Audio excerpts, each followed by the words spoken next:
Stranger Things spinoff and everything we know about season 5 so far. I don't know who's more excited for season 5, you or me. I think collectively we're both really excited. I know that Stranger Things 4 didn't disappoint, of course, and there's so much more story to be told for season 5. I hope they can get it all. I am actually wishing that it can continue further, but I'll be happy with just another season. The only problem I have is that it takes so long for the new seasons to come out. I know 2020 happened and that delayed a lot, but even so, reading through this article that we're about to share with you right here, it still seems like it's going to be a year or two before we even get to season 5. The Duffer Brothers have said that season 5 writers' room will begin in August, but they technically already know what's like when they laid out the series, they knew what was going to happen with the story. So I guess they already have their outline. So hopefully that will go quickly, but then filming won't start until 2023 with a potential release. They're saying 2024 or even 2025, which I really hope it's not that long. Well, here's the deal. It says when season 4 release dates were announced, the Duffers also confirmed that it was the beginning of the end and that season 5 will be the final installment. Their letter to fans explained the plan was laid out before they first started the show and also hints that there may be possible spin-offs. So the spinoff sounds really cool. They're taking a break. The Duffer Brothers are going to be taking a little break in July, and then they're going to start doing a writing in the first week of August. But the spinoff is, I think, what really makes me happy because I just can't get enough of Stranger Things, and I can't get enough of the characters. I don't know what the spinoff will be. Will it be the same characters? Will it be different characters? What would you think a spinoff would look like? I think they'll probably take a character like Steve and then make a whole series about him. So take like a couple of them and just kind of continue on like the backstory. By the way, who's Steve's parents? I guess they're like these well-known people in Hawkins, but we haven't seen them on camera yet. I wonder who that could be. Maybe there's That's more. true. I think it may be like, I wonder if it'll be Avengers like, where they have the Avengers movies where they're all together, but then they have their separate movies where it's the plot is based on one Avenger, but you do see cameos from other Avengers. Maybe it'll be something like that. Well, I need a cameo and more story with Steve and Dustin. I think Steve and Robin, that duo right there is really funny. But then you add Dustin to the mix, it's even better. Here's what I think they should do. Okay. If they end up killing Vecna and Steve and Dustin survive, they should become roommates.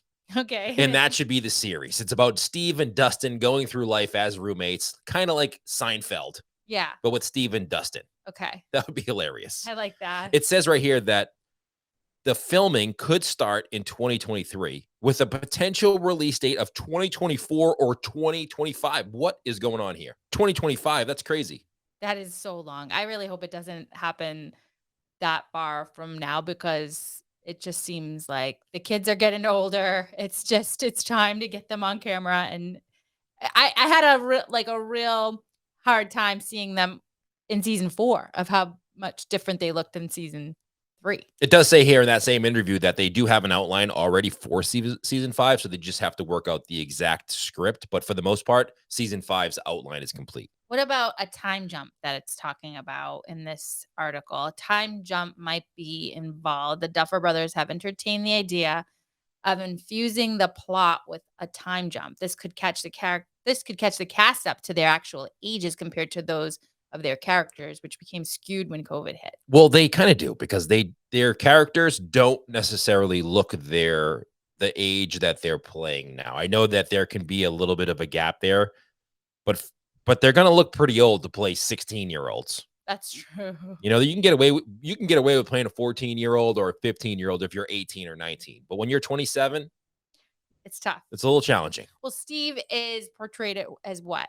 In his early 20s? I think he's just graduated high school. So he's 19, 20, but he's really 30 years old in real life. 30. So there's got to be some sort of time gap in there, but maybe that has to do with the clocks. Like they've already set that up so that something could happen with the clocks and Vecna and how he controls time and that was kind of like what he didn't want to be part of. So maybe that all has to do with it in there. Right. They do say also that season 5 will primarily take place in Hawkins, which I enjoy. I like when the whole gang is together. I agree. It was a great season 4, but trying to keep track of all of the different characters in all of the different environments was a lot. Yeah, it was a lot to just kind of be able to get like as soon as they jumped into a different well, sometimes it was a different country, but a different part of the state, it definitely made me like take a minute to refocus my brain and it was hard. I was hoping that they were, there was how many episodes? 9 episodes in season 4. I was hoping that the way it started with them all in different areas by episode 4 or 5 that they would all come together, but it didn't happen till episode 9. Right. It took the Finally. whole season for them to get together, and it was only very short-lived, and then all of a sudden it ended. Yeah. Now I was thinking to myself, wow, I wish they would have done that a little earlier. I know you're really excited to figure out the Nancy's love triangle will resolve. Oh, I can't wait. I know that's big, big on your but they also say Will Byers' character will be a big focus. Which you knew because as soon as he got back in Hawkins, he felt Vecna, and he said, I don't know what it is, but I can sense he's not dead, and I still feel him. That's awkward. And it ended up with the hairs on the back of his neck standing up, kind of like what happened to him in every season. Yeah. So I agree, but it'll be interesting if Will turns bad, Will turns, there's so many different things that they could do here that is going to be exciting to watch. Well, there's one thing that you have to be sad about. It says Eddie Munson is very much dead. Rest in peace, Eddie. He heroically sacrificed himself to Demobats in the Upside Down, saving a town that did not understand him in the end. The Duffers confirmed Joseph Quinn's character's death for good on the Happy, Sad, Confused podcast. Unlike Hopper's season 4 death, where they didn't confirm that he died. Yeah, but they hinted on the same podcast that Eddie's death will have huge repercussions. Maybe Eddie is dead, but because that means he's going to be a different character. Well, that's the Cos theory, right? Yeah. Where he comes back or he's part of Vecna kind of summons him back and he becomes a bad person, but then turns on Vecna in the end. So maybe he is dead technically. Right. But somehow he comes back into the story. Yeah. And Max has a pulse. So technically she's still alive. I mean, Max is still alive. I can't imagine the Duffer Brothers killing her off. They did. There's a funny clip. Millie Brown talking about how they're a little too soft to kill anybody off. That's what they did with Hop.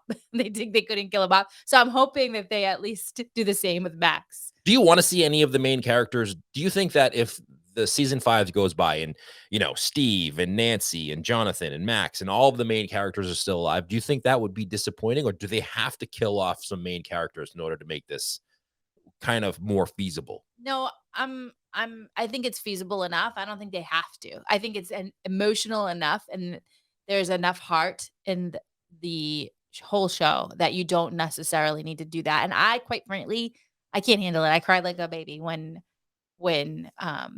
Eddie Munson died, but then in season 3 I also cried when Billy died at the end. I can't take it anymore. At least Billy had 2 seasons on the show though, so you didn't really True. You got to see him over 2 seasons. I mean, everybody was so upset when Eddie died. He was only on this season. Like, you didn't know Eddie before this season started, and everybody was so upset that he died, and it was part of the story that I'm thinking, wow, if they kill off a main character, there's going to be a revolt. Right? Well, I don't know. Again, I think that there's enough heart in this whole show. I think there's enough suspense that you don't have to do that. Like, isn't it obvious to kill people off? Why don't we just leave them? And that's the twist. That would be a difference, right? Who do you Yeah. think is going to die? I want to know in the comments below. Who do you think is going to pass away or sacrifice themselves or not make it through season 5? I want to know in the comments below who you think it's going to be. And I want to know if you agree with me and they won't kill anybody. Yeah, maybe it's nobody. Yeah, That could be somebody too. that's the twist. All right, well, that's what's happening for Stranger Things season 5 so far. That's what we know, and we can't wait. Me too. See ya.